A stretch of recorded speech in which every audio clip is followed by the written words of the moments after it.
Right.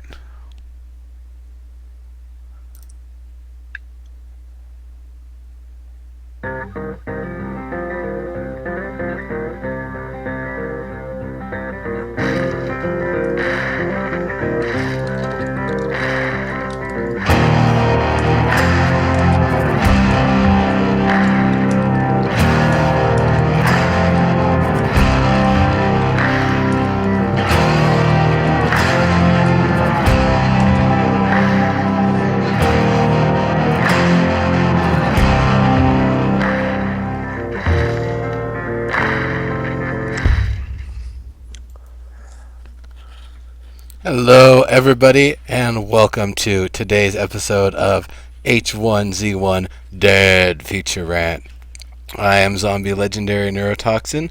Over on my screen left is regular Kremchek, and over on screen right is the skull of Hayshaker.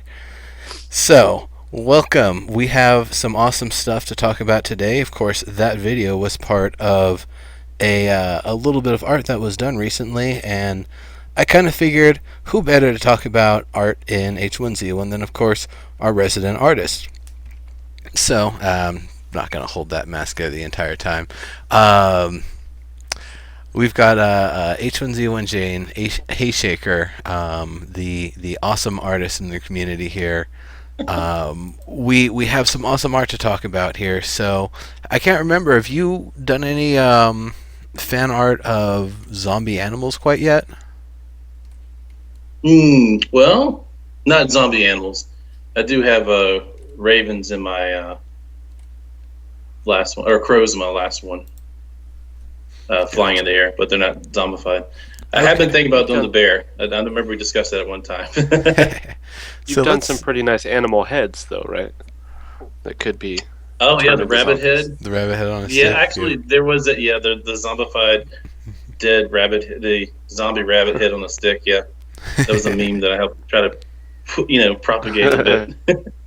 Wasn't my idea, but I did the art for it. So very nice. Yeah, rabbit head on a stick. I know that's kind of been going around for a little bit.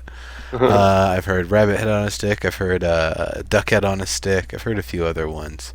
So I'm gonna bring up the first image on the website here of the bear. This is our dancing H1Z1. Got the bare necessities going on here. Rudnell, I will definitely give you credit for calling that out. So bare necessities. Yes, it's quite hilarious. So you see, Play with the bear. Got an arrow in it. It's got the glowing yellow eye.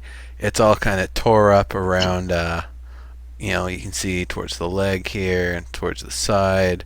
It's all kind of bloody and starting to get worn and falling apart in some of this area a little bit. Face has got a little bit of deterioration too. The ears, it looks all mangy. But I think most striking is the fact that it's standing on one leg trying to do a pirouette or whatever they call that thing in ballet. Something like that, yeah. So that's absolutely hilarious. All right. So I guess any initial thoughts on that? Like the bears being kind of the, I guess, raid boss of H1Z1. Should a zombie version be easier to take down? Should it be tougher to take down? Should it just be different to take down? It seems like its AI and its patterns are going to be way more aggressive. A bear is normally pretty passive, and it only attacks when it's hungry or when it's threatened or when you're really in its territory. It doesn't really care about territory. It always feels hungry, and it probably always feels threatened. So it's just mauling everything in sight, just tearing ass around everything, knocking down trees, and punching through cars and whatever. That's just a beast. If we consider the idea that the zombies potentially are stronger than humans with the attack that they have, then you would imagine if the zombie bear is more powerful, it really could be taking down trees. It really could be damaging infrastructure in a very significant way just because it smells something. Yeah, I can Yeah, imagine I think someone it's going to thinking be that. tougher, but it might be a easier target too because it's more oblivious possibly to what you're doing if it's just being all ravaging to something else. Could be. What were you gonna say? Almost like a glass cannon. Yeah, absolutely. I could see Yeah. that. I mean, it's potentially more deteriorated, but at the same time, might also shrug off a lot more, and things that would kill a normal healthy bear instead aren't enough because it's already running on zombie energy anyway. So, True. what's another 20, 30 arrows, 5 or 6 bullets to the head, and a grenade exploding within 3 feet of it? It's a zombie bear. Yeah, there's a couple things I was thinking too with this. Imagine if you see trees falling down and you think someone's chopping trees, but it's actually a zombie bear, raging or something. You go there and you're like, oh, what expect? The other thing I'm thinking too is, this might be a new feature, but you know how they have things attract, things are attracted to sound, like zombies are attracted to heat and all that kind of stuff. Well, imagine if it was the opposite. If you have a detracting thing where a normal bear, you shoot a shotgun, it might run away, but a zombie bear wouldn't. That's kind of what I was thinking. Maybe Right. they could come up with something like that. Yeah, I mean, I'm pretty sure zombies will automatically hone on just about anything. It's and that's one of the other things is it's a carnivore, but what about other animals that aren't necessarily carnivorous? Would they still have the same potency even as a zombified animal, or would it be Mhm. let's say it's a bear that was mostly eating honey its entire life, and then it gets infected. Is it going to have a murderous rampaging hunger for honey, and it's just going to be like smashing into people's houses and wrecking cupboards left and right? It's like, "Arr, ah," I don't even know. It's probably just going to eat the bottles and the cans and everything whole. Just "Arr, arr, arr." So we're talking Christopher about Zombie Robin. the Pooh here. Oh, Zombie Christopher the Pooh. Robin. Yes, exactly. Yes. Pretty. I don't think that bears really have that much of a yearning for honey, but Yeah, I think that's more of a honey badger. Ooh, zombie honey badger would be pretty nuts. yeah. Uh, so I guess one other thing to point out about it, and I'm going to bring it back up because we're going to be moving on here to the next image. Um, with the bear, there's a lot less, I would say, deterioration that we see on some of the other animals. And I'm wondering if it's just a scale sort of thing, or if it's like it just takes longer because it's got more mass, more surface area that it has to actually get through, or if we just kind of see this one almost in the kind of earlier stages of zombie. So I'm gonna scroll us down here, and we see this poor boar here is not having a good time. And I can actually get the boar and the deer here. Let me shrink it down a little bit. So we've got this poor boar and this poor deer. They are not having a good time at all. The boar, the flesh is already starting to fall off. You already see the bone exposed on the legs in a lot of different places. The tusks are still in impeccable shape, though they might be a little misaligned at that point. And that, like we saw in the video, that eye just pointing straight at you. I mean, all of them, the eyes are just pointing straight at you. Yeah. Continuity of eye styles. Yeah. But this is, these animals are both, I would say, in a lot worse shape than the bear was. The bear didn't really have full-on flaps like kind of hanging off, and as we see with the deer down there, its organs are falling out. It's just like dripping everything out the bottom there. So it's got a couple arrows in it, so it's definitely seen some action, and probably just running straight through dense brush and bushes and stuff. It's just kind of clawed all the flesh off its face, and it's just very, very raw and down to the muscle, getting towards the bone there. But of course, deer we've talked about, they aren't really carnivores. Are they going to? Do they become carnivorous when the virus affects them? Will they actually try to eat fleshy things, or do they just basically become 100% flight mode and they're just trying to run away the entire time?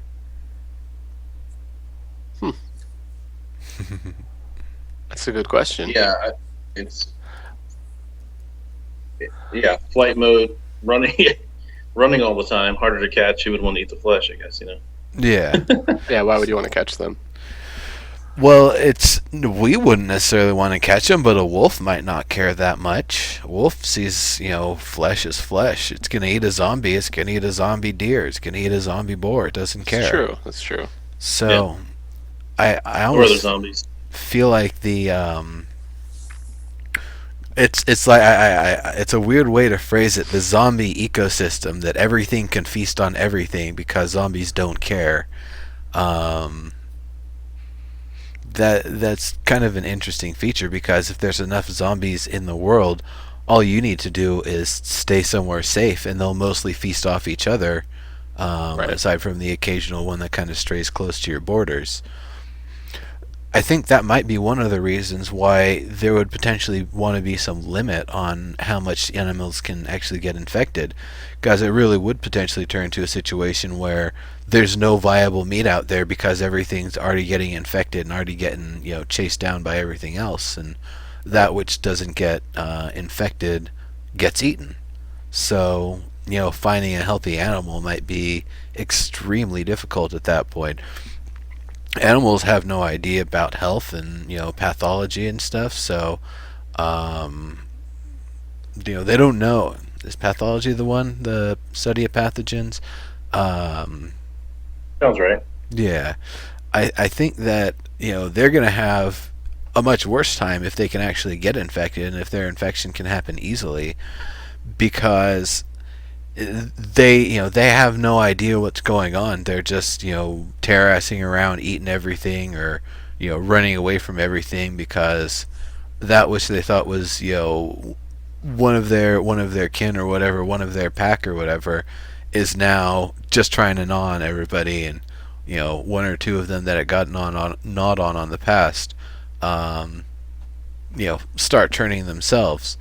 So that's one of I could see potentially kind of the animal infection going to pandemic levels even faster than the humans. Yeah, and I guess the question too is like, are humans normally carnivorous all the time? Because we're omnivorous, right? So generally, so if we're trying to eat other humans, then maybe I guess I could see deer trying to do things like that, eat people or other animals. Well, there's just the question: is it the original species that determines what you're going to eat as a zombie, or once you become a zombie, do you have a whole new tray to look at? Are you going to just eat? Exactly. Does it mutate your diet as well, or are you just going to eat what you normally ate? So are deer going to just be going all crazy on pastures? Yeah, if zombies joined you for a barbecue, that's quite a different thing than if they're trying to eat your head. So, so yeah, the deer. I mean, and that's the one thing in the art too. I thought was interesting. Whenever you look at an eye, an artwork that's fanciful or made up or something, eyes are very important, like in everything, right? Yeah. But you see, they all share the same eye. That means it's they're sharing the same virus. So your eye is your gateway to the soul, so to speak. Your eye is the gateway to your core being, right? So these animals have the same core being, just in different forms. It's almost like the virus itself is a being in of itself that is just found its way into something else. To, it's like getting in a car. More like a parasite. Yeah, like a parasite. Like I get in a car or I get an SUV, I'm just the same jerk driving on the road. I'm just expressing myself in a different way, so to speak. But yeah, he's saying this isn't actually a concept art. This is just a Halloween treat. I understand, but we're teasing the subject here. I mean, this is, I guess, a good kind of thing to discuss now, so that way, when the game does come along and there aren't zombie animals, it's like, well, why wouldn't they get infected? To which we would tell them, well, look, if the zombies got infected, or the animals did rather, then there wouldn't be anywhere for you to live anymore because everything would be pretty much taken over by zombie animals, and there wouldn't be any. Yeah, and Arudinel brings up a good point even further than that. Yeah, here could mosquitoes and roaches become zombies? Because then, yeah, I would wager pretty much if all dead. Part of the effect of the virus is that it causes decomposition, that anything, smaller than a rat probably just dies instantly. It just starts falling apart immediately. So I could see that being the explanation for why smaller bugs like that aren't, actually an issue anymore. They are, or at least they aren't an issue in terms of spreading the zombie virus. There could potentially be other things that you get infected with. There could be snake poison. There could be, something that has a weird infectious bite, or something that bites you and lays eggs in your neck or something. Yeah. It's gross, but that stuff's out there. But yeah, there's definitely there can be easy ways to kind of explain that. No, there's no way any small creature like that could possibly carry the virus, because it would just fall apart. Like mosquito, its wings would start falling off before it even gets like a foot away from you after a bite. So, or that might not necessarily be true, because especially with the mosquito, the way that it would get the virus, it would suck the blood of a zombie. So it would take in only a small amount of the virus. Yeah, but it's tiny. Right, but it's only taking a very tiny portion of the virus, whereas something bigger would be taking a larger portion of the virus. That's true. So, I mean, you could talk around that.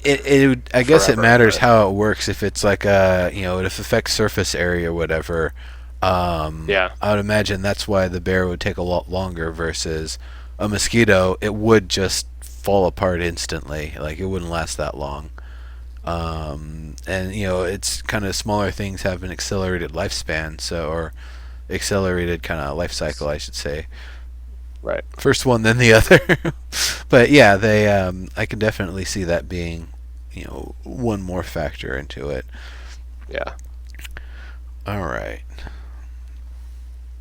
So, we've got even more images to show here. This little Halloween treat that we got here from Brad Constantine. Now this one, I love this one, the crazy bunny.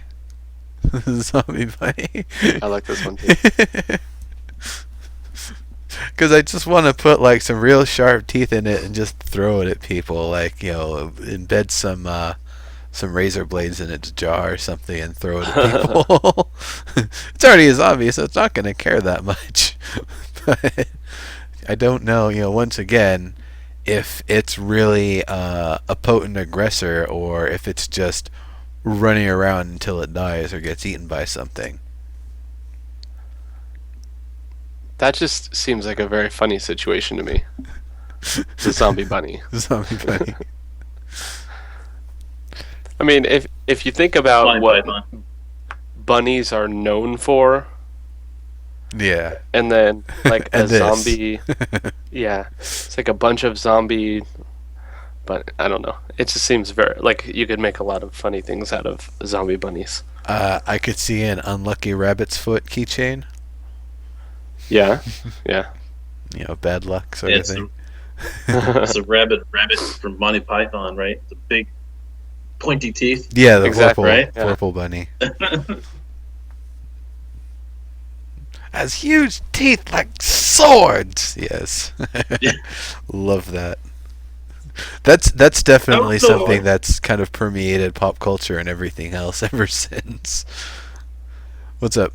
You were gonna say something? Who's that? Who? I thought one of you was about to say something. Oh, I just said, "Oh Lord." Yeah. Okay. Bless this thy hand grenade. Yeah. And that's Well, also the been enemy referenced inside it. everywhere. Oh yeah. The holy hand grenade of Antioch. Well, Original says, is it really a virus? But they're calling it a virus, the H1Z1 virus, right? Yeah. So it is a virus, not a bacteria. Well, who's to say? Kurama. Like, who's actually gotten a chance to do the research on it and not get infected and die, or get, True enough. killed or silenced or otherwise? So we might think it's a virus, but if the drugs from Kurama Pharmaceuticals are actually able to reduce the effects of it or help kind of nullify it, that actually sounds true. more like bacteria to me than a virus. Right. Bacteria or infection or something like that. Yeah. So yes, this raven here. This is awesome. That's my favorite one. Yeah, it doesn't even have to be a Halloween sort of thing, or it just creepy, awesome looking raven. I guess the eye is the thing that kind of looks infected, and it looks a little frazzled in a couple areas. Towards the front of one of the wings looks a little worn down. The legs look a little beat up, but for the most part, this looks like it's in pretty good shape among all the zombie animals we've seen. Even better than the bear, I'd say. Mm-hmm. Well, and that's when you look at what we were talking about before, where the big animals versus the small animals, and it just moving faster and killing it. Because if that was the case, this one would, definitely be dead. Well, at the same before it time, could even get an eye. in the scale of avians, it's a fairly large one. Like, It is. It is the ain't raven, no yeah. teeny little hummingbird. It's Right. they're big. They're like I mean, as they're big or not, if not bigger than chickens. So, they're. I'm not gonna say king of the birds, but they're definitely a tough competitor, especially in the H1Z1 setting. They're not really getting chewed on by too much. They're not really spending too much time on the land. So, the only thing is, I figure they'll eventually they'll decompose to the point where they'll just start flying and feathers just fly off and they just can't keep afloat anymore. Yeah, and if anyone doesn't know what a raven is, think about your everyday neighborhood crow, and then like double or triple the size. Yeah, that's a raven. They're big. They're huge. Yeah. One of them has sort of like a sheen to it more than the other two, like a bluish sheen. Thinks that's a raven. I think so. Mm-hmm. I think To so the too. So cool. All right. Actually, you know what it really reminds me of is the intro from Diablo 1, where there's the raven picking the eye out of the dude's head. That's what it reminds me of. All right. And then this mangy mutt. Hey guys, I want to gnaw on your ankles. Means you want to turn So into does an this old man. look more like a wolf, or does this look more like your pet that has mange, or it obviously is the zombie at this point?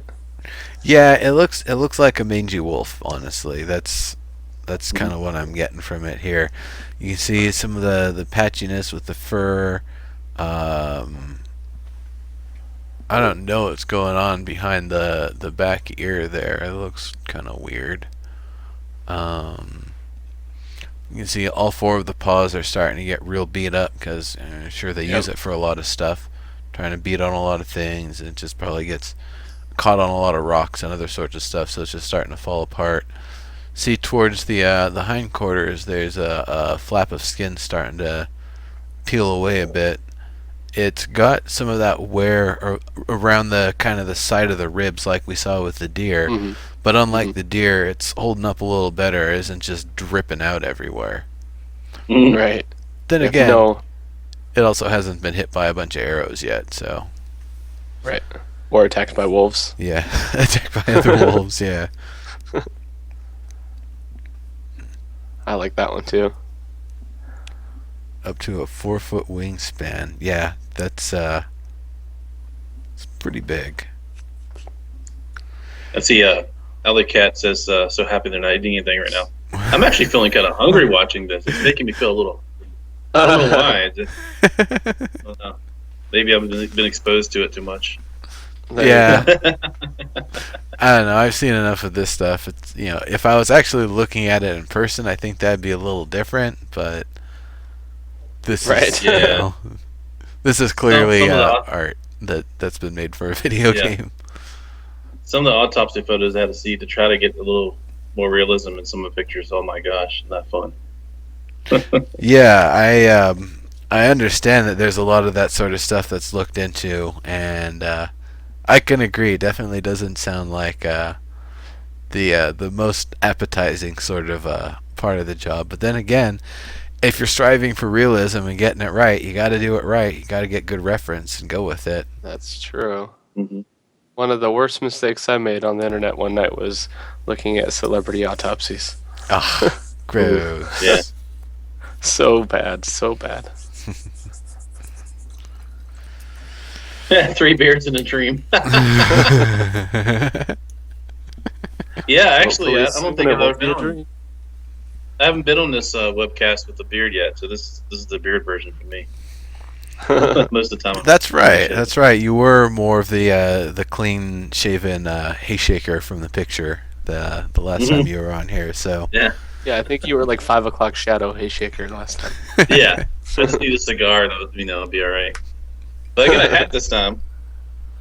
Nice. Thank you, guy. Yeah, I remember that. That was from Sony Shock, wasn't it? Mm-hmm. Awesome. Thanks again, Sony Shock, hooking up our awesome folks in the community here. Good stuff. Okay, so that was once again the art stuff, the Halloween treat that we got.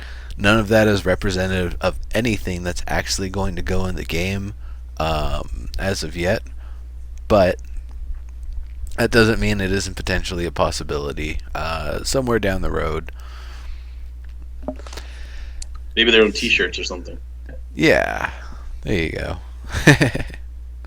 So we I don't have an H1Z1 shirt, just saying. Oh, you should got one. Oh well. Cough, cough. I'm just kidding. You were at SOE Live. I know. I actually didn't buy anything while I was there. I regret it now, obviously. I got one in the wash, so that tells you I've been wearing it. Gotcha. H1Z1 needs to come out right, meow. Yeah, HBX Joker, I would love to... this is weird. I would love to have it just as a standalone single-player client. I know it requires, 3 servers worth of infrastructure to actually be able to do that, but, that's the sort of thing. If what we have right now of H1Z1 could be condensed in a single player version and deployed immediately to everyone, it would already start pretty much wrecking the numbers of all of the online multiplayer zombie survival games. It's it's a lot of fun. Even when I don't have anybody to play with, the times that I've played it, it's still just a hell of a lot of fun and just a really cool sandbox environment. Would you say 10 mil? 10 million of whatever the lowest value currency relative to USD is. Sure. That's still like 10,000 or something. I'm not one to pass on that. 10K it's already been sent, H1Z1. 10K for your own server. Damn, HPX high roller over there. Whoa. My goodness. Look at this guy. Then again, if you have your own server, you're probably renting out for people to come and play on it. I won't talk about it now. We'll talk about it later. Oh, well, go ahead, because we're going to be transitioning here into the video stuff. From what Hurricane was saying, the cities and the houses and stuff, I really enjoyed the video that we're going to be talking about for all the new architecture that I was able to, or that they were able to put in and such. Looked really nice. Yeah, they've not only been putting more stuff in, but the quality and variety of the content. Yes. It isn't the same 4 or 5 houses and the same fences populating a small area that counts as like a town, basically. There's definitely a lot more variation. There's a lot more planning. There's things that seem like it's got enough room for people to actually live there, work there, Right. you know, eat and get their willies out or whatever. So, you like that one, huh? Get their willies out. I mean, they're Everyone jollies. says that it's out. They're jollies out. I'll get my willy out anywhere I want to. Well, I guess in the world of the zombie apocalypse, it's like, well, who's really gonna stop you? Who's really gonna track you out? Like, That's hey, true. tuck it in. You gotta mark your territory anywhere you can.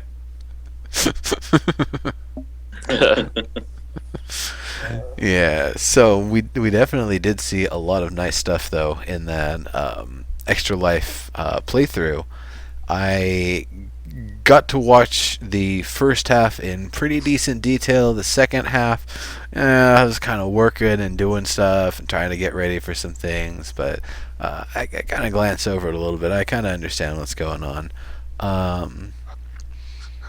Some good stuff. So I guess number one top feature that you guys saw.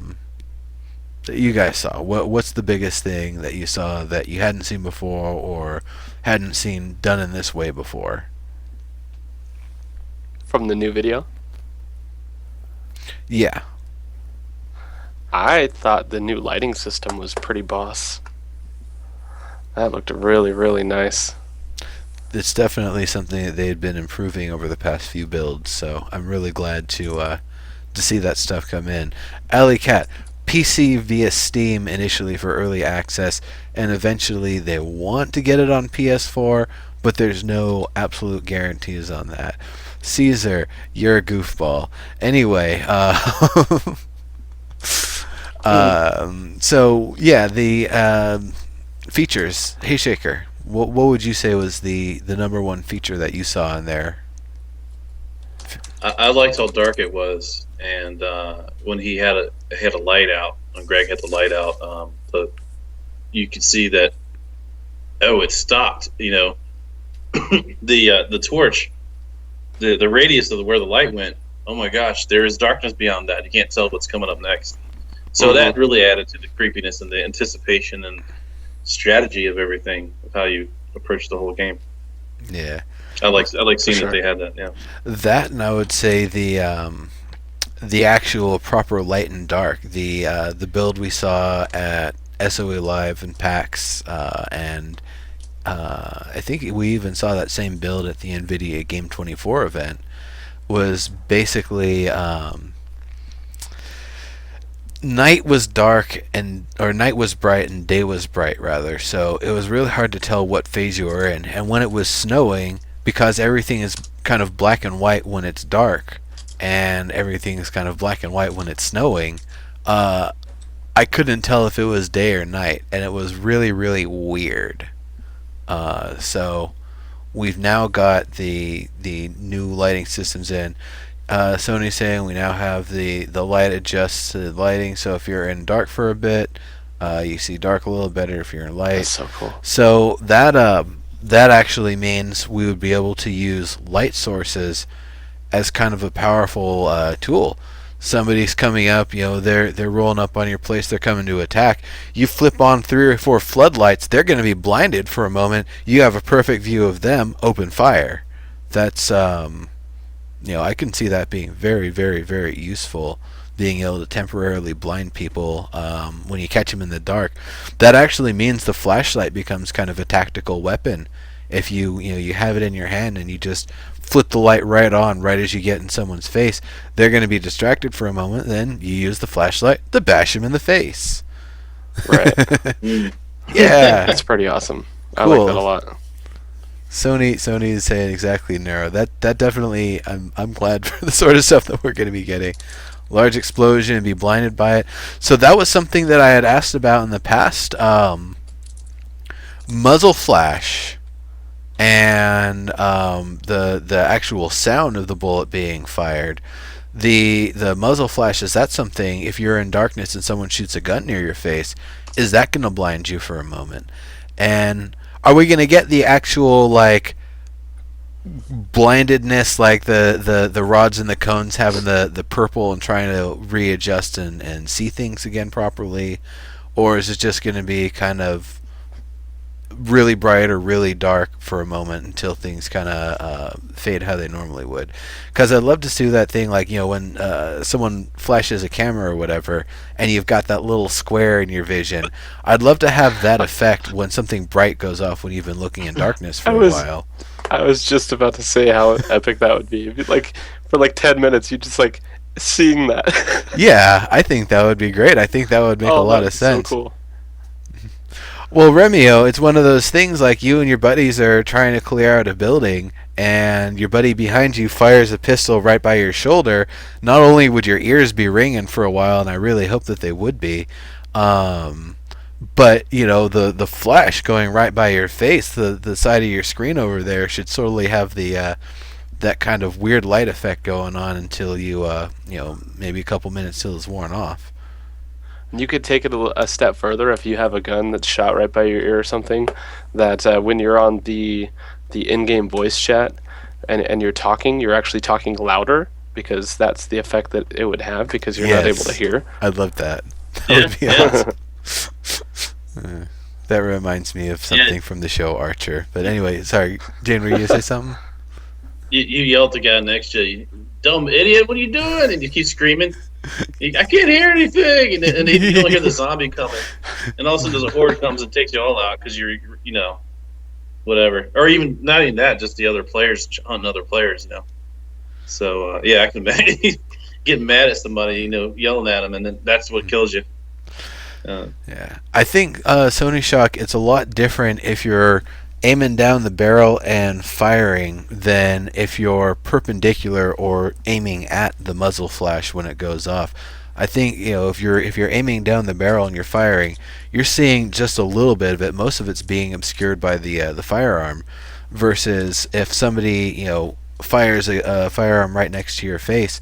Once again, your ears are going to probably be ringing, but aside from that, the muzzle flash is actually going to be a lot more in your vision. So not as the player doing it and having it blinding them, but their allies around them, or I don't know, that could potentially even work on zombies. We have no idea how receptive their eyes are and how quickly it can adjust to light. Yeah. So that's really cool. Light is a big thing. That's going to be really, really nice.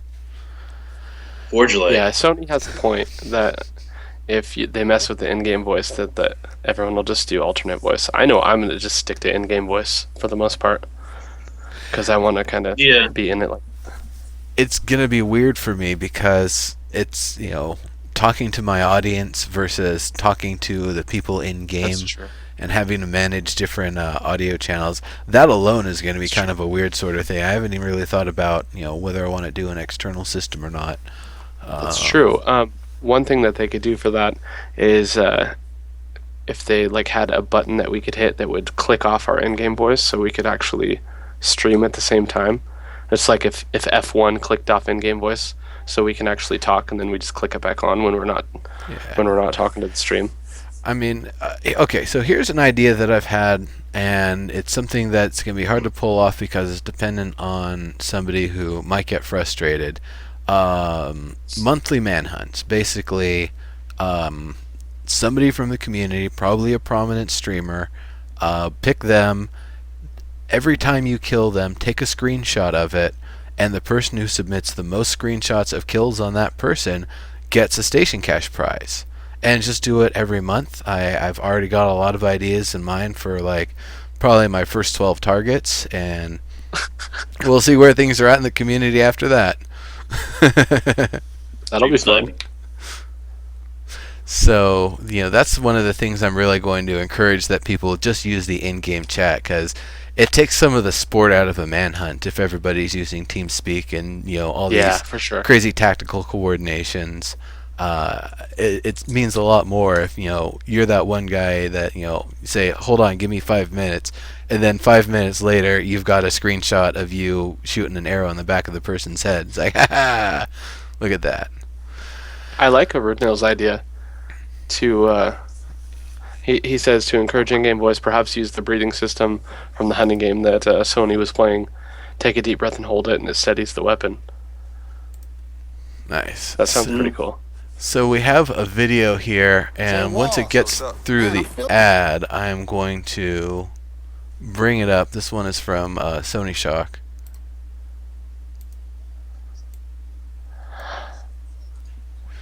Alright.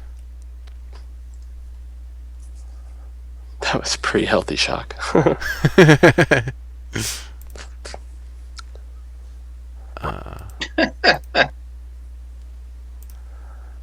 Don't worry, Shock. I'm kind of in transition mode there too. We go. So. Alright. Here we go, folks. I'm going to turn on the sound, and this might be loud.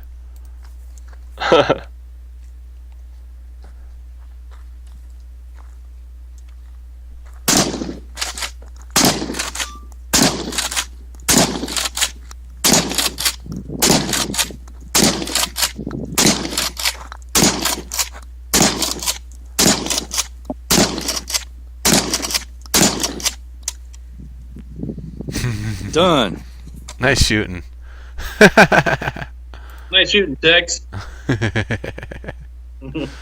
Stuck truck. Oh, I'll watch that one later. That looks like fun. You have all sorts of awesome clips on there, don't you? Tactical shotgun. New icon, Shotgut. Shotgut. Xbox getting the red ring. Is that what you did to it? Yeah, good idea. All right. That is a good idea. All right. So that's we were kind of talking about features here. So for me, the biggest, baddest feature, the one that I've been asking about, and they said during the multi-dev little interview we had on here, that it's a feature that's already on its way in, and now it's in. The ability to craft from items that are in proximity of you instead of just what's in your inventory. Yes. For me, that's huge. That's nice, yeah. This means when you're crafting 50 arrows, you don't have to keep reaching down and picking up all of the wood boards and everything because of the wood breakdown process. Right. That is just such a big deal for me. To be perfectly honest, that is one of the kind of main things I feel like we really need with the crafting system. The other two were the ability to craft from containers and the kind of the requirement of having certain workspaces, anything from a surface to a specific workbench with certain machinery on it. Right. So I'm really, really glad to see that's a huge step in the right direction. It's something that really a lot of games don't really even do or try to mess with. They don't even think about it. Right. It's something that first of all requires a game that actually has a physical inventory in the world, and I think of a game like PlanetSide 2, it doesn't have that. I think of Landmark even, it really doesn't have that either. There's props and stuff in the world, but you're not putting props out in the open world and using them. That's kind of a different sort of situation. So, the fact that it's actually an itemized world, that if there's a log on the ground, you can walk over and use it for crafting, whether or not you have room in your inventory. That's great. That's really helpful. Just having all of your little packets of sugar or whatever, so that way when you have the rest of the components for pie, you just run into your sugar room and start baking like mad. Okay, I understand what you're saying now. I didn't realize it's anything that's in the environment that what you would think is just a prop can be pretty much used. Yeah. Or you can put down all you can fill a whole room full of water bottles if you want or something, and not have to worry about it being in your inventory. Yeah. Things despawn so you can't leave them there forever. That's true. I'm hoping that there's going to be considerations for being on a structure versus being out in the wilderness versus being in a sealed room. I would definitely like to, I know you probably don't want to have it this way, but just be able to store some larger things in a cabinet rather than actually having all these boxes and containers to have to open to access everything. But then again, if while we're in proximity to all of those boxes and containers, we can essentially use the items from them for all of our crafting, it basically does the same sort of thing. And the only kind of oddity from that is that if you're planning to do a lot of field crafting, you have to carry a box with you to be able to put on the ground and manage all of your crafting materials, and you pick it back up afterward. Safe, put it in a container. What about the little dugout pit things that you just use a shovel and you make a little hole? Did those stay forever, and is that something we'd actually be able to use to craft from?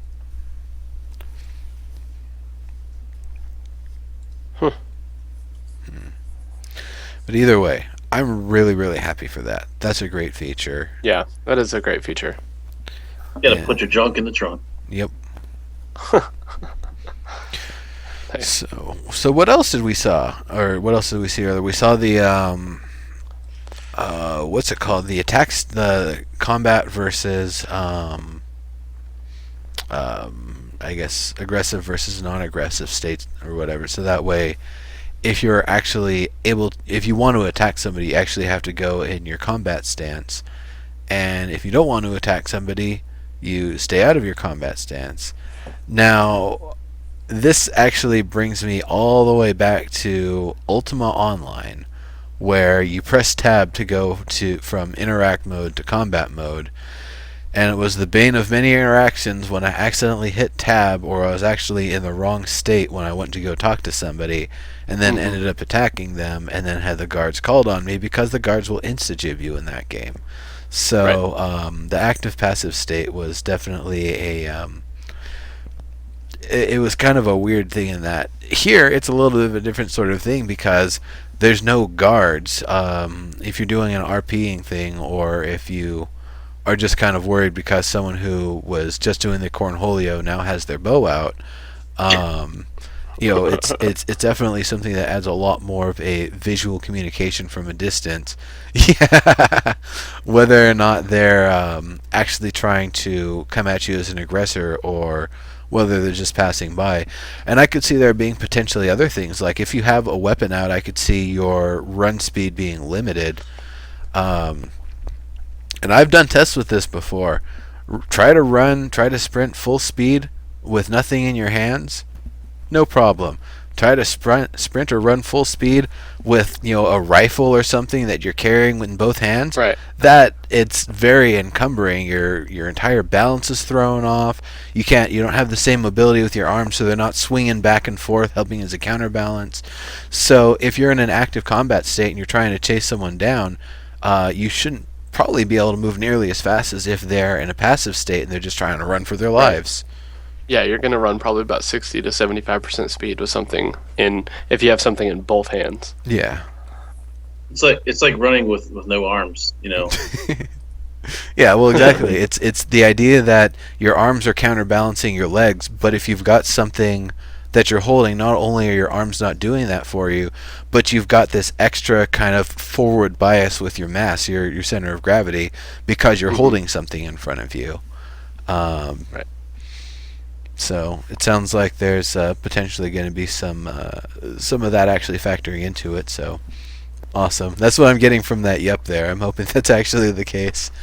Not yeah. Probably talking that's to true though. I play paintball, and the gun that you have, the weight of it and the balance of it determines how you hold your body. It determines how you can move through trees or just run. Yeah, it does slow you down. And honestly, to that extent, I could see a pistol being more the preferred thing to try to chase somebody down with, because then you're probably not really compromising your mobility at all. It's a bit of a kind of an extra weight on one side, but probably shouldn't be that much of an issue. Yeah. Soldiers train for years to run with weapons. These are average schmucks after the apocalypse. No, what do you mean? This is James Bond MacGyver. This is the most healthy, fit, capable, knowledgeable person that's ever lived, and we're all of them. Right.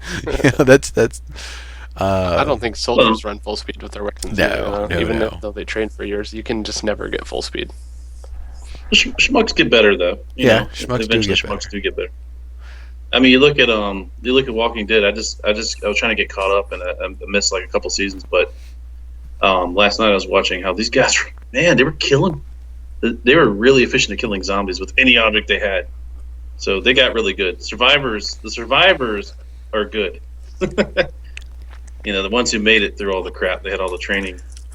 That's kind of an odd, like, empty spot that we have in the lore between when the start of the zombie apocalypse began and where we actually start in the game as a player. What happened between those points in time? Right. Did they just escape from the prison that they had been held in because the prison guards all became zombies and they were able to break their way out, and everyone's an ex-convict and that's why everybody's fit and knows all this crazy crap that you can make? Or what's the purpose? Why is everybody James Bond MacGyver? This is actually something, I'm wondering, like, going way back for me. Go ahead, Grimcheck. I'm wondering how there isn't like a set militia. Like, if that's not part of the story, then it's probably wrong, because there's going to be a militia. If something like this happens, there's going to be a militia that forms somewhere, or a number of them in every single area.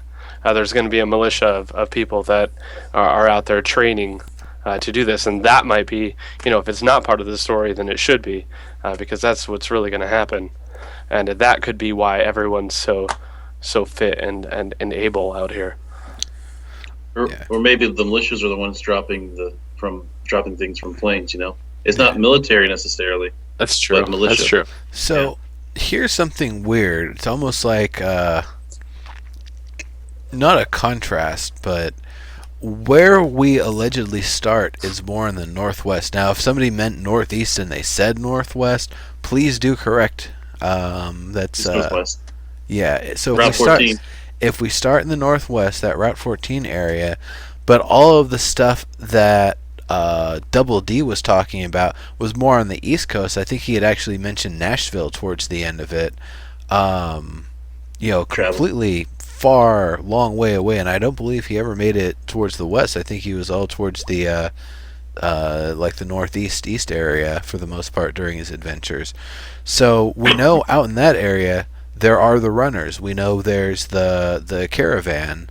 We know there's that one crazy, the militia that's set up that has the gates and everything, and the ones that gave Double D a hard time. That's that's all towards the East Coast. We're on the other side of things.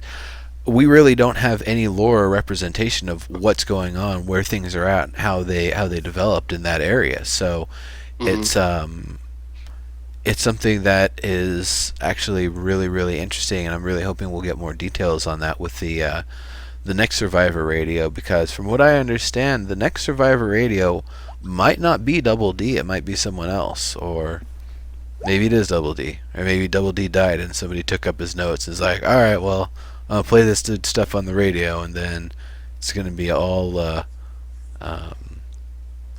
oldies all the time. I don't know. It'll be Triple E.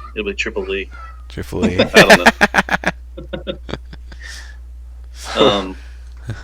Yeah, I can't wait to see what they do with this. What they do with the stories, or what they are going to do with the stories that they collected from Reddit, and who's got their stories in that they came up with, and how they're going to turn out and everything. Some of the guys on Reddit actually did their own vocalization of it. Like they try to emulate a recording for them.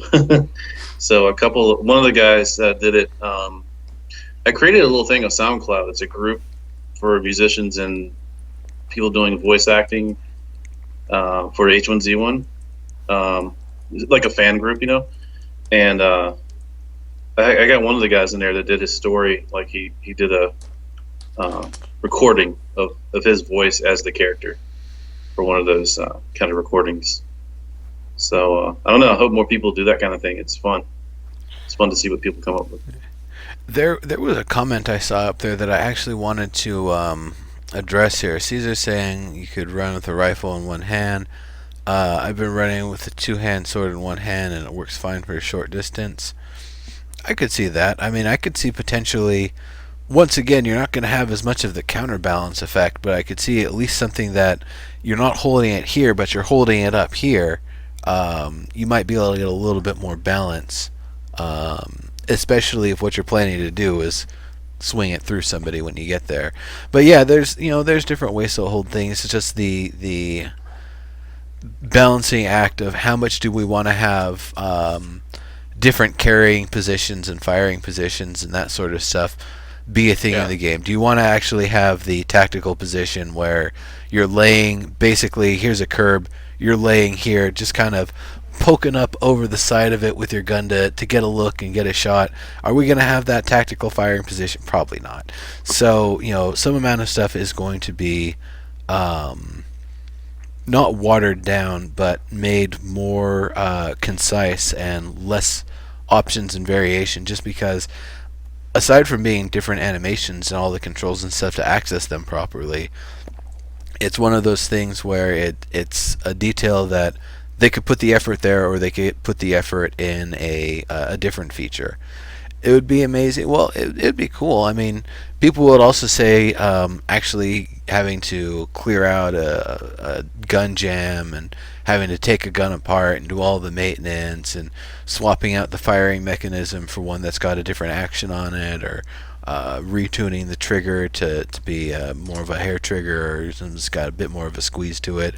There's a lot of variation and stuff that players could potentially want to have on their in-game weapon, but they've said the game is not the gun masturbation network, and that it's meant to be a survival simulator. And yes, there are some elements of survival that will go into the weapons. We might be able to zero our scopes at different ranges, which I think would be lovely. But I think that maybe changing out scopes, maybe putting on a suppressor of some sort. That's probably the most we're going to get to do with it. I'm thinking more of kind of PlanetSide 2 style variations, but at the same time, PlanetSide 2 had the limitation that you couldn't really change the weapon in the field at all. If you had a suppressor, you had a suppressor. If you have one type of ammo, there's no way you can swap it for another type unless you actually go to a terminal and basically change your weapon. That's actually the reason right now why they don't have different ammos for the different weapons, because they're currently using the PlanetSide 2 rules for weapons, which is that the configuration that it's produced with is what it's always going to have, and they don't have the ability to swap features of that configuration with the weapon outside of basically remaking it. Yeah, silencers, gun cleaning kits, gives them the quality back. Yeah, I mean, there's definitely stuff, and stuff where you actually have to maintain it to have it fire at 100% accuracy. I could see that being a big deal for somebody that's actually trying to be a sniper or sharpshooter or a hunter of some sort. If all you're doing is just like you're on for an hour with a submachine gun to cover one doorway at your facility, and like that's the only thing you're required to do once a week for your group, that's whatever. Whoever maintained it, just so long as there's bullets in it, that's fine. I'm hopefully not going to need to use it too much. If it is, it's just and because Uzi's put out. I know I said submachine gun, but I was thinking an Uzi. Alright, so more features, more stuff from the video. Is there anything new that you guys saw that you hadn't seen before that was interesting, that was unique, that hadn't been there before? A lot of the architecture that we saw, I know, was a lot different. Oh yeah, that was really nice. Yeah, a chance to jam. I think that the way you put stuff in the world seemed more intuitive to me from when I played it. Like when you put the campfire down, he was actually able to place it down. I remember making a campfire and it just kind of got placed somewhere around you, I think, when I played it. Instead of like crafting it and then placing it where you wanted it and then whatever. I could be wrong. But I remember having trouble when I played it back at SOE Live. like getting stuff in the world and figuring out, where it's going to go and such. I think they've definitely improved that stuff. They've been continuing to improve it. I mean, a lot of the stuff, like just accessing things in the world, they've been trying to make better, make it easier to. And it's the same challenge they've had with Landmark. You have a bunch of items on the ground in an area. How do you sort through them? You can either do the system where you have just the mouse tries to give you the best guess, or the mouse kind of gets in an area and then you can press a button and kind of cycle through the items that the mouse is close to. Right. Or if there's more than one item in an area, it automatically groups it into a loot bag. So you click on it and then you have multiple items in there rather than trying to click through a bunch of crap on the ground. The downside of the loot bag, though, unless it's a loot bag that's just generated on the spot and it doesn't actually tidy up the items into a container, it would get kind of weird because you wouldn't be able to see all the items that are in the grouping that you're trying to look at, except in the actual crafting interface. Right. You bring up the loot bag for H1Z1. Was that a placeholder? Or is that felt like it was. I've seen those loot bags around a few different times. You getting haunted by a spider there, Hey Shaker? I've been brought some items. Oh, awesome. My family member. Yeah, very cool, very cool. Always nice to get a supply drop. Yeah, no, I've distracted myself. That's okay. You were talking about items in the bag and yeah, so disorganized. The loot is the thing that's kind of a little. I'm not sure if it's going to stay the same way, because it seemed like some of the loot bags I was seeing were off of players who were killed in the world, but not by a zombie. So the zombies didn't end up being propagated with their inventory. I think like when people were getting eaten by bears in one specific area, for example, that's where I'd see a whole bunch of loot bags because the bear has just been, wrecking faces. I think that some dropped off the zombies too. Yeah. Like if a zombie killed a person, and then I couldn't remember if it was in the format of a bag or if it was physical items on the ground. I guess it was a bag that the zombies were leaving. It was a bag, yeah. So I would be interested to know if that's going to change, because I get the loot bag, but I don't like it so much. I mean, they could make a different. They could have any other kind of thing, like maybe you just loot the zombie. Yeah, just searching the corpse, I could see. Yeah, instead of actually having the bag or having it drop the items on the ground, just search the corpse would be a better way to do it. I would be fine with it. And then if you take off its shirt, then it is a naked zombie.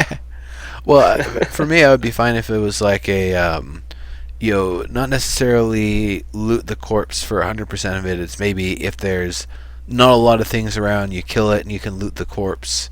Otherwise, if it's left around for a while, maybe it just leaves a bag and the corpse goes away, because that's a lot of extra polys and draw calls to have to leave in the world to have the zombie there, even as a corpse versus just a loot bag. I think the loot bag is probably a lot more of a concise container in terms of the code-wise impact of it. Well, who says that it has to stick around if no one loots it? Just make it go away. Well, yeah, that's true. It could be something that just kind of gets re-propagated on other zombies or just disappears. Mm-hmm. I kind of think about the PlanetSide 1 rule of backpacks. In a low impact encounter, you can kill somebody, the backpack stays around for a few minutes. You can even use, kill somebody by a doorway and have their backpack basically keeping a door open. It was actually really funny. But at it was, I guess, in the bigger encounters, like the ones where the server was feeling the impact. After you killed somebody, you had maybe 5 seconds or less to run over and try to grab as many items you could out of it before it disappeared, which for most people is usually like somebody's Empire-specific weapon or maybe some medkits or something. So I could see something like that, but instead of the entire inventory disappearing in a high volume encounter, that it just goes straight to a loot bag quicker instead of having the zombie corpse stay around for longer. Right. Yeah, and inventories matter a lot more in H1Z1, and the items in there matter a lot more. than like in a game like Planetside, which is easy to get those items. True. Easier. Yes, Remio, that's right. Yes. Oh man, a freaking jackhammer! Oh, I'm Vandu. I'm telling you, I am Vandu, and I do not like the jackhammer. The old Sir Giles jackhammer. Pew pew pew pew pew pew. All right, that's going way back, old times there. Tom Shank, you in the room here, by the way, because he knows what I'm talking about. Anyway, so yeah, inventory things kind of being lootable in the world. I'm trying to think. Was there a Swizzle sighting in the Extra Life stream? I don't remember one. I didn't see it. No. Kind of goes against. Well, I don't know. It's a video game, you know. Yeah, I mean, that's a really controversial topic. You know, the responsibility of a video game, as opposed to just the fun factor. So does a video game have a responsibility to send out a good message, at least in certain situations, or is it just what it is? Yeah, I mean, you could say that it does give some benefits, but at the same time, it does cause you to be tripping out and hallucinating everywhere. So it does give a disadvantage that can easily get you killed or cause you trouble if you use it in a bad situation.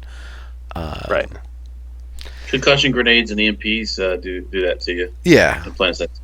And it's not like we actually see the characters consuming the product. It's just you click on it and use, and all of a sudden you're just freaking out. I mean, you could go to a point where it's not actually even a quote unquote drug, and it's just something else that's making you, trip. So alcohol would alcohol be alcohol is in the game, right? So you could distill your own. Yeah, stuff, right? and I mean, being drunk and the effects of drunkenness, that's ever since EverQuest. Like, I'm sure they would have put it in Tanaris if they thought about it, but they didn't. So EverQuest was their first game that had alcohol consumption, and it was an attribute. And then when you and your buddies got drunk enough, you'd be speaking in drunken slur back and forth to each other. No one else could understand each other except you. Or maybe that was a different game that I'm thinking of. But apparently, if you got all the way up to maximum alcohol tolerance, no amount of alcohol affected you anymore. So it's kind of funny. Different sort of thing. When I first read that, Caesar, I thought you said, "Can we eat hummus?" And I was like, man, that's a real luxury to be making hummus in the apocalypse. I guess it probably hangs around. I always see it in the refrigerator section, so I don't know how well it hangs around. It's just beans and stuff. Yeah, it's just the chickpeas or whatever, and a lot of salt, so it should keep pretty well. And the tahini, olive oil. The sesame paste. No, not olive oil. It's sesame, actually. At least in the hummus that I have. But and then maybe some other herbs. I would be interested to know, though, from one of the SOE guys in the room, if they do actually take that into consideration, what they're streaming for or something, to what they actually, the content that they actually show. I'm sure they do, and I'm sure they have like the profanity filters in place. I don't really remember too much of that during Cooking with Neuro. Hey, I'm more chef than you drunk I am. Wait, that's not the line. So, some placeable crafting. What was that? Drunken cooking, right? Yes, drunken cooking. Yeah, I think cannibalism is something. It's something I don't really have an answer on because that's really at SOE's discretion. And then there's the other aspects of it. Dismembering a human, is that something that we're actually going to be depicting in the game, or do you smack a human with a hatchet on the ground and you just get human meat and human parts or something? Once again, going back to Ultima Online, if you wanted to lower your reputation really quickly, you just start killing people and cutting them up and cannibalizing them, and you get real evil real fast. In fact, you couldn't show your face in town again. You just get instituted by the guards, because that was a feature of the game.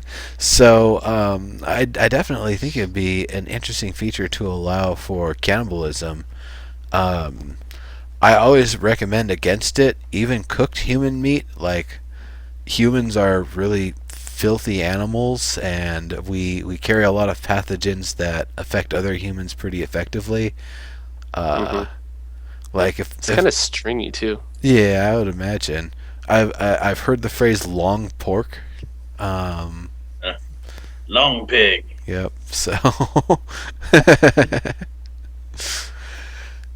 collect all the ears. Yes, Remio. All right, so we have a question from Arudnell here. By the way, folks, shoot with the questions here. I'm just kind of grasping for stuff from the video to talk about that we haven't yet, and I think we've pretty well covered it, unless we start getting into specific designs of architecture. So yeah, definitely go forward with the questions. Some placeable crafting inventory suggestions: wood piles, shop tool chests, gun cabinets, ammo cache. Yeah, I could definitely see that sort of stuff. I think about it's all good, Tony. What was it called? It was The Last Stand 2 Dead Zone. It was a flash survival game. And one of the things that you'd be building up in your facility, and you'd want to be building up tactically so when other people come through they don't loot your stuff, but you would have the ability to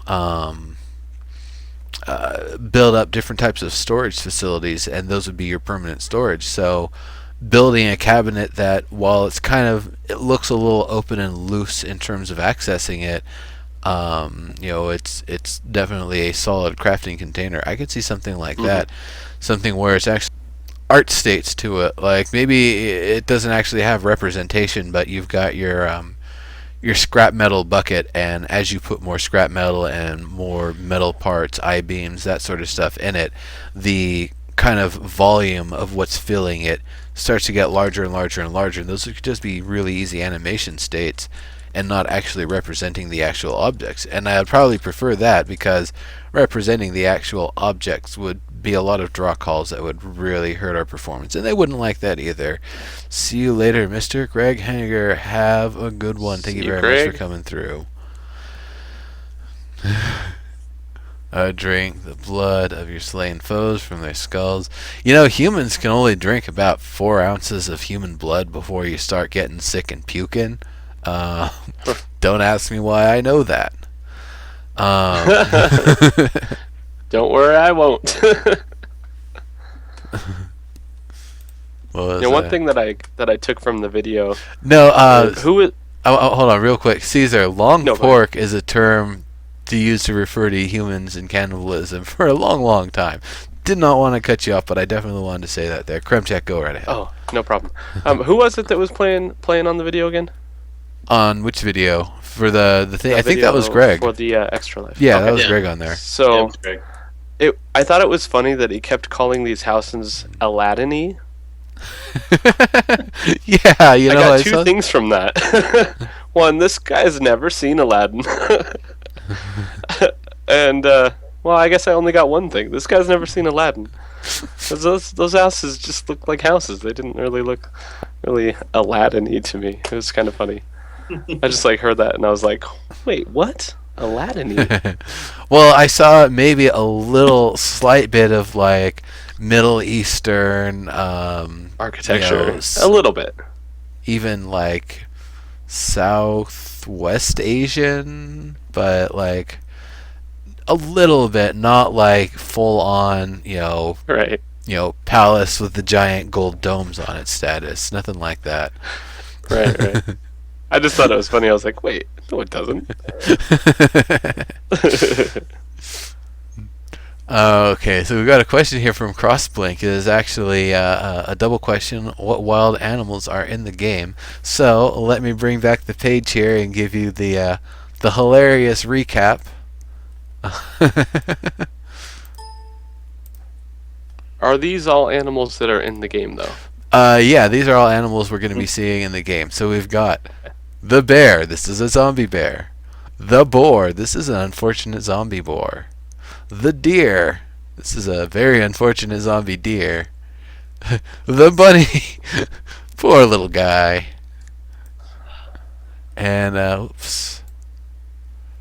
And then the raven is actually doing pretty good, honestly. And the wolfie. And there's also rainbow trout and chickens and... Ooh, I feel like I'm still forgetting one. But yeah, there's animals. But I guess that would be kind of the... Maybe they're crows or ravens or... There's some sort of large blackbird that takes no shits and gives no fucks. I'm sure if they were actually zombied like that, they would be quite a menace. Okay. You know that... Do they really take... that's a good question, actually. I don't know if the waste management system of zombies is still intact or not, or if they're just kind of like the Thunderdome that, two men enter, no men leave. Wait, one leaves, I think. No, it's... So he had a second part to his question. Would you be able to tame them and have them protect you? Didn't it's something that's been constantly talked about. It's something I'm sure players want. It's something I'm sure the team would like to be able to have at some point, but there's so many other features that need to go in first. Caesar Khan, no, I don't drink blood. I just know about the subject. Sony Shock, thank you very much for coming through here. It is always good hanging out with you, buddy. If you're streaming later, we'll be hanging out. Yeah, for sure. All good stuff. So, we got another question here from Arudinel. You have repair hammers. What about wrenches for automobiles, hammers for carpentry, gun cleaners, firearms? Eventually, they could have more of that nuance and more of the different forms of repair tools for different types of maintenance. For right now, I think they want to keep things simple. There's one tool that's used for the repair and upgrade process, and that's just the hammer. There might be other ones. They might add specificity later. They're, I believe, going to add the requirement for actually having extra material handy. Because if you're trying to repair a metal door or whatever, and you don't have any metal around, I don't know how much you're actually repairing if you're just trying to like bang the broken metal into place and kind of hoping it kind of holds for a moment. So that's going to be a feature too at some point, is actually expending materials to repair things and potentially reinforce. That's the other thing. If you're talking about what Arudinel's saying about adding basically different tools for every kind of repair job, though, you have to think about inventory control, because this is a game where we won't have that much inventory. We have whatever is on us, basically. And of course, at some point, we'll have our shelters and we'll be able to keep stuff there, but not everyone's always going to have a shelter. So you have to think about, if you're holding only tools, you have no materials. If you're only materials, you have no tools. So that you would have to be able to have both to make it useful, and you just don't have enough room for that necessarily. Yeah, I mean, I could see if you need a wrench and maybe a couple other tools specifically to work on cars. You're not going to be going out being Mr. Field Mechanic, and if you're being Mr. Field Mechanic, you have specifically stacked your inventory to have those tools and have enough room for all the stuff you need. It's one of those things that you're not really maintaining a car until you have the infrastructure to own it and protect it, because otherwise you've just made a running car for the next dude who's going to come along and kill you and take the keys.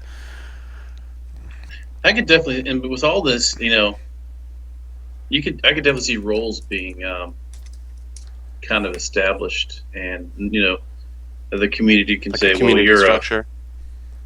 You're this. You're a cook because you got all the freaking cook stuff, and you like to do that type of crafting. You're What's hard about that? Medic. I'm sorry. Go ahead.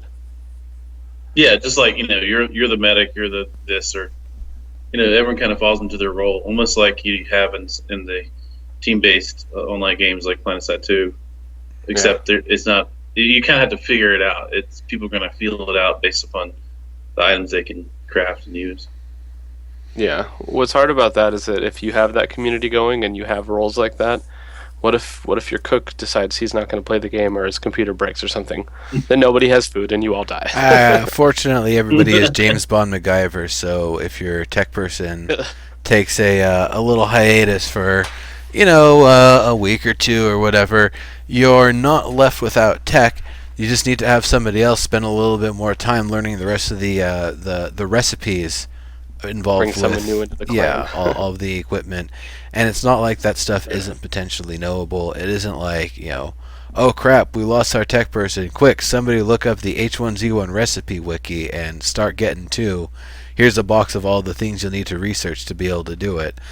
If it really comes down to it, I'm sure people could do that. But if it's a group that's role-playing, I doubt that's how they would want to roll with it. Yeah. Yeah. Very good question.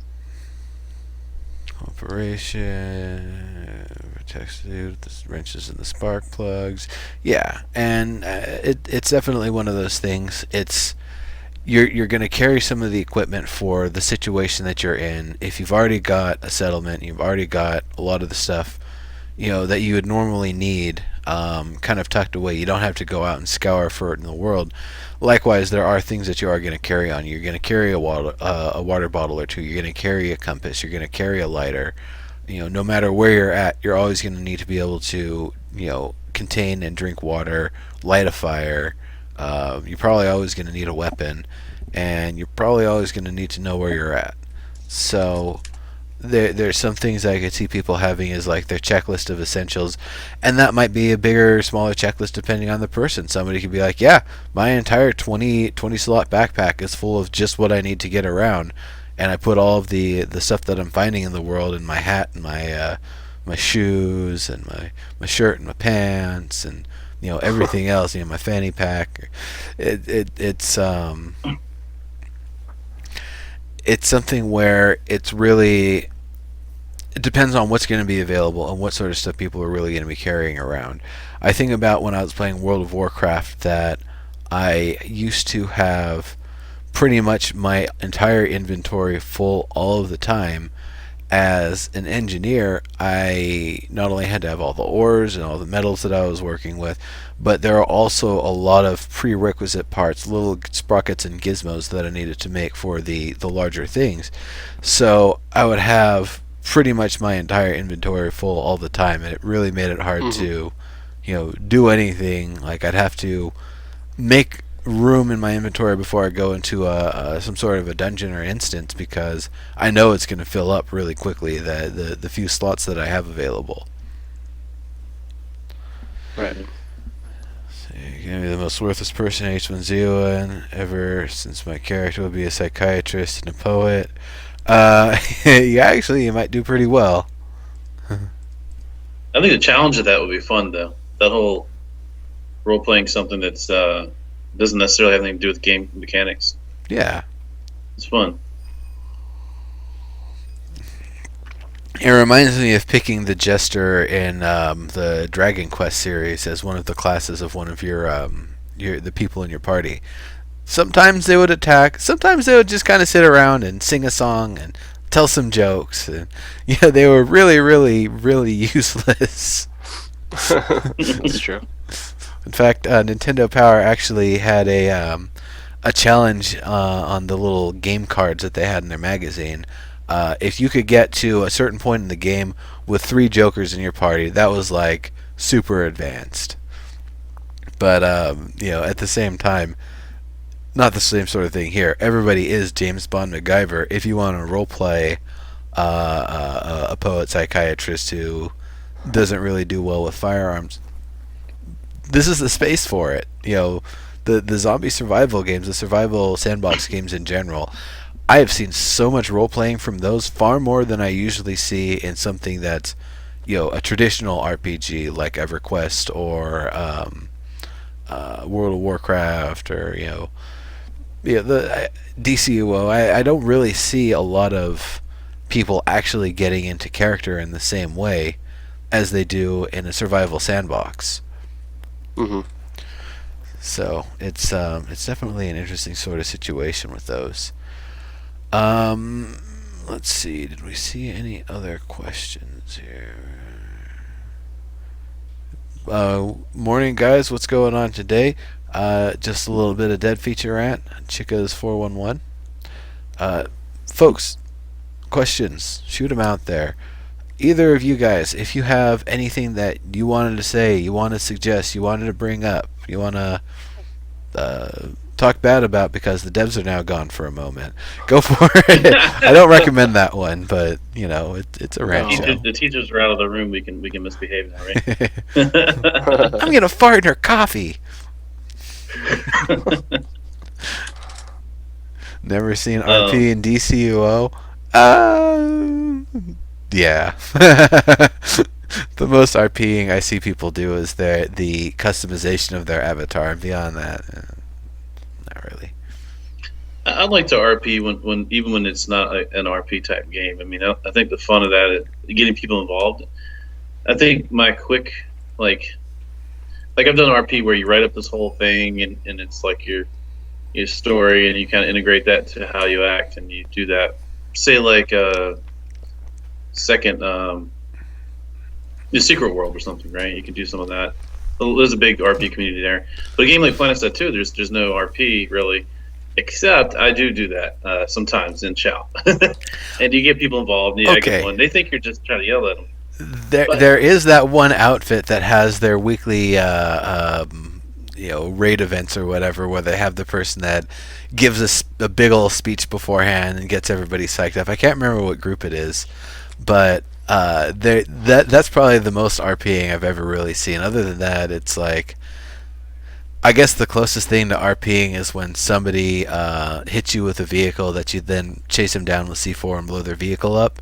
Because that's what I do if someone's being a dick. I do the whole text RP like if I'm playing. I play Vandu, so come out, drop your weapons, join Vandu. We have centers. We have the induction centers ready for you. It's just random stuff like that, and then some people respond, some don't. So it's like a casual RP. But in H1Z1, you'll have an entire sandbox where if you really wanted to be the guy over in the woods who's writing poems and having mystical visions because you're doing all the swizzle or whatever it is, you found some mushrooms. And, they make you do funny things. You could. If you keep swizzle sustained for like 3 hours or something, that it actually starts putting you on like some sort of spiritual vision or journey or something, and you're like, that would be the most hilarious because nobody around you knows what's going on. They just see you kind of stumbling around. It's like, should I do something about that guy? And then all of a sudden, like you come to some random dugout that nobody ever knew about. And you pull up like a golden AK-47 or something. I don't know. They could do something hilarious like that. Yeah, and I'm talking because that's what Caesar Khan was saying that what they're role playing at, what they were going to role play as and stuff. Because it'd be cool. It'd be cool to see like, oh my gosh, you guys are, these guys are following you. You see visions and you're taking swizzle. Does anybody tell? Don't worry about it. It's like he's I don't know how, for some reason he's able to find out where the enemies are or where the water is or where the food is or where the zombies are going to move next. Somehow he knows. And it'd be like a random chance thing where you just kind of rolling the dice or doing whatever. Or but yeah, it'd be fun. It's a sandbox that we can do a lot of things in it. You use whatever you see in the game for your advantage too. It's swizzle or it's all inspiration. So us talking about RPing here, it just makes me think of the shenanigans that Jimmy gets into, like being Jack Bauer from 24 and all that stuff. When he goes to roleplay, he roleplays a character that like he's already got the whole story played out in his head. Like he just needs to get someone to participate with. So that to me is actually pretty funny. So we have a question here from Caesar. Would you think it'd be a good idea if we could have a record copies? I mean, that's basically what Survivor Radio was, is Double D going around through the world documenting the things that he's doing and trying to make it available for everybody. He actually manages to get to a radio broadcast tower and puts it out there. So yeah, that's definitely something I imagine we're going to get. Plus, I'd imagine we're going to be finding recorders that have very special information on them. For example, being able to get recordings of logs from a hospital or whatever where zombies are being dealt with, or research has been going on, or finding the audio book of the Island of Death, the book about Poveglia that was referenced in Survivor Radio. That's the sort of stuff I think we're going to be seeing in audio format, in like notebooks and other sorts of stuff. And I think they're actually going to give us systems and encourage us to be able to do our own recordings, text and audio, and possibly even video in game, and be able to use that as a major gameplay element. Oh, I think if they're doing that, that's pretty cool. Yeah. I've got a link to. Can I link that SoundCloud group? Yeah. If they don't, at least even if they do, if we can collect stuff here, it'd be kind of cool. Because I did the same thing with PlanetSide 2, and it got some people involved. I mean, some people did submit some of the some people that were doing some PlanetSide 2 stuff. You know, it's a place to go to find PlanetSide 2 inspired music or whatever. But if we, you know, if at all, this could be a RP tool. Even if they don't have those tools or don't have them early, you could start off doing something like that as an example. You know, link people to your SoundCloud and say, you know, this is. Let me, you know, I want you to hear this recording that I found, or I made this recording, and these people, I want you to hear it. What do you think about what this doctor said about the virus? Is it secure, or you know, that kind of thing? Yeah. Yeah. It's fun. You know, it's been talked about the idea of the you know, the crazy scribblings on the wall sort of thing, and the ability to actually do that. I actually kind of want the ability to do the audio version of that, to record kind of multiple tracks, one over the other. And if you've ever done that with a tape recorder, where you don't you use the write protect thing, and you actually allow yourself to kind of record over yourself and do kind of almost a multi-tracking sort of thing. It sounds a little fuzzier and grainier with each sequential recording going over it, so the first thing you recorded sounds a little bit worse. But I could see that being something where you encode a secret message in that, and then you record 2 or 3 times over that with like various profanities or just crazy ramblings, or you know, just gurgling sounds or something. Just so that way when somebody actually finds it, they listen really, really closely. They listen to it like 20 times, they have their buddies listen to it, and finally they determine, okay, there's definitely coordinates, you know, 131, 29, there's something there, we have to go there and try to find it out. And then it's just a big trap that you've left for them. But, you know, that's the sort of stuff, once again, in the context of RPing, I would love to have that sort of stuff. Those would be great features to have. Yeah, for sure. Yeah, that's dubbing, what you're talking about when you record over top of other tracks. It's like that's how dub music gets started, you know. And it's I mean that's way of that sounds like, if anyone wants to hear that, whenever you do those capture things, but you do the audio instead, a lot of times you'll hear the sounds, people talking in the background, random voices, and then you hear 1, 3, 2, you know. Yeah. Yeah, it's kind of like that. Yeah, for sure. Cryptology, or no, crypto. Yeah, cryptology. Yeah, a lot of fun. Could roleplay Cartman. Yeah. Oh yeah, with the fart on the loop, right? I saw that comment. Now I just think, respect my authority. And feed survivors their own friends. As chili. And family and mom. So we have let's see, don't like what's on the radio, you could just stop listening, or you could raid that radio tower, stop the broadcast.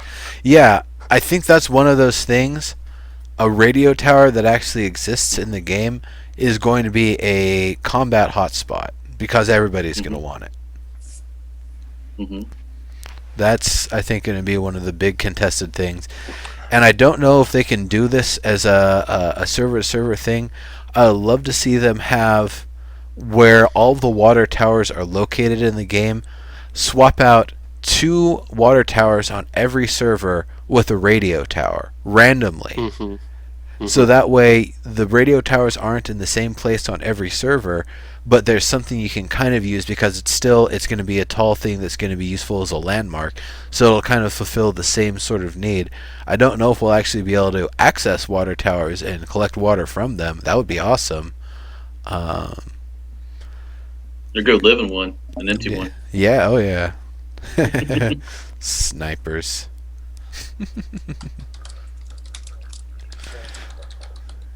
Cannibals. Yeah, but the idea of using a radio tower for like the ability to broadcast messages or get help from paramilitary groups or whatever.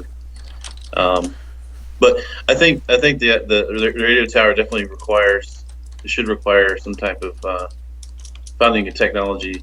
It requires infrastructure. It requires not just some batteries that you can just stick in it. That requires a generator at the least, either solar power panels or a gas generator or something. So it could be one of those things. Fire.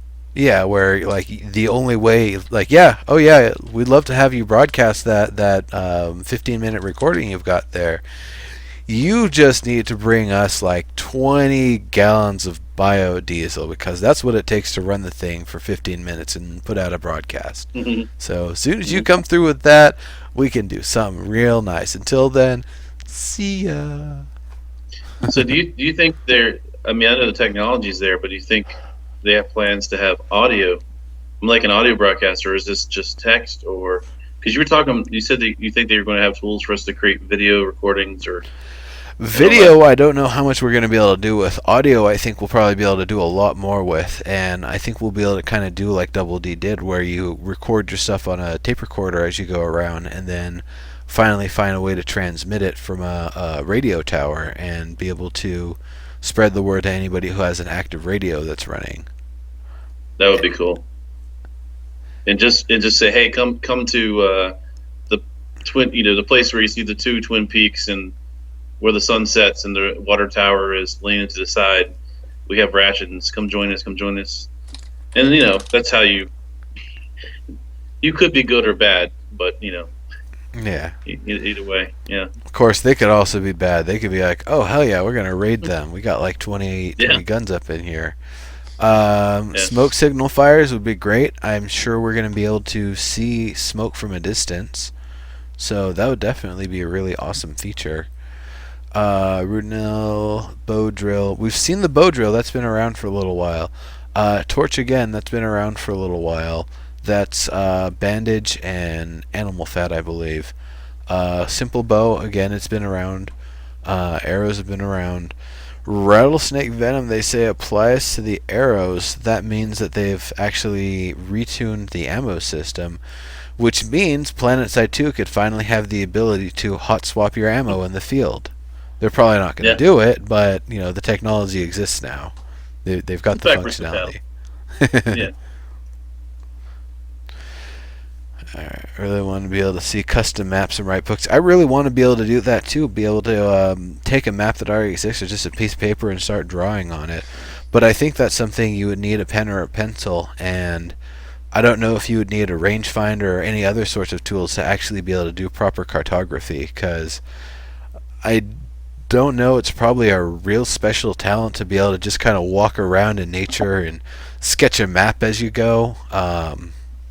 It's certainly not like it happens in most video games. It'd be lopsided if you didn't have the right stuff. Yeah, it'd be lopsided. It'd be you actually drawing lines on a piece of paper as the player, and not an automated map system. Mm-hmm. Interesting. But that could still be helpful, like just drawing a path for where the roads go from point A to point B. Mm-hmm. That could be really helpful, just knowing your way around. For Start sure. selling your maps. And I actually really, now talking about it, I really want the feature to have the map on this side of my screen and my paper on this side of the screen, so I can borrow a map from a buddy, scribble down some notes and some directions, and then just go from there. Or find a map that's posted on a wall that I can't take down, like a subway map or something, and be able to kind of trace it out from there and be able to find my way through the subway system. Right. And I think subways, really cool. that's going to be a later feature. I think probably not the start of early access, but potentially Once they during. add the East Coast. What was that? Oh yeah. Once they add the East Coast, probably. Well, no, even in the West Coast, like San Francisco, the Muni system is pretty exceptional. You can get within, I think, 2 blocks of 90% of the residents. Oh wow. That's pretty awesome. Yeah. Yeah, if we can write notes and maps, and I could do my fan art in the game. If you like, you take your, if you have a digital pen, you could actually do sketches, within the game. Yeah. I don't know. Nice. If it's that precise, yeah. Bust out the Wacom tablet and start getting busy with it. Yeah. Do it on the fly. Get the sketch done in 15 minutes. Sell it. It'll be all right. I've never heard of the game Mistreated, Travesty.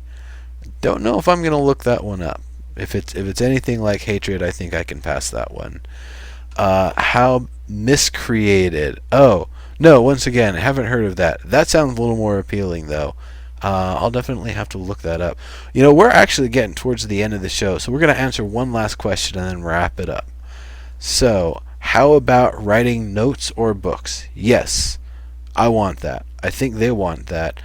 The weirdness that comes with that is every note somebody wrote or somebody writes is a unique item that has to be stored in the database somewhere, with the text that's been written on there stored in some method.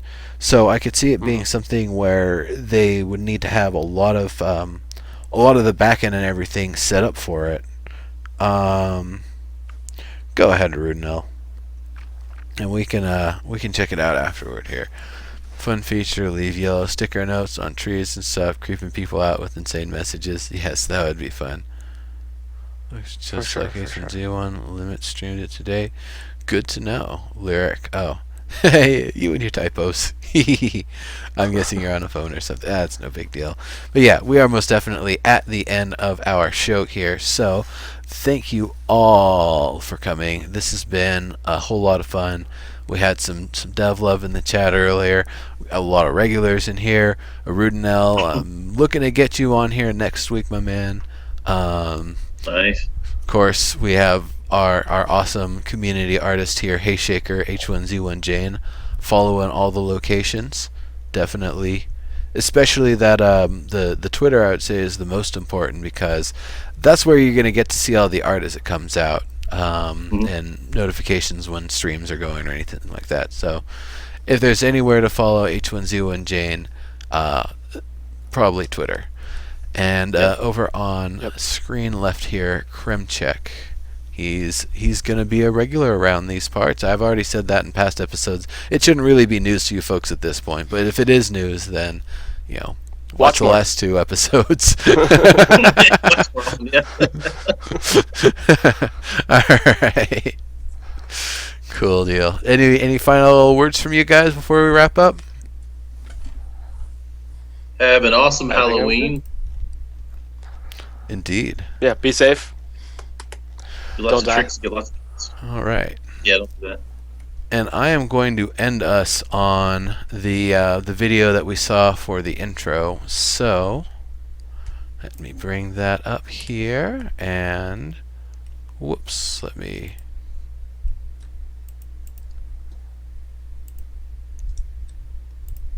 Crap.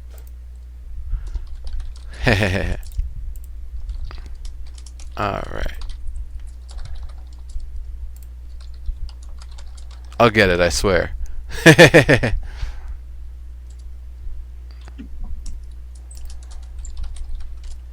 Intermission. Yeah. Intermission. All right, see you later, everybody. Bye. Bye.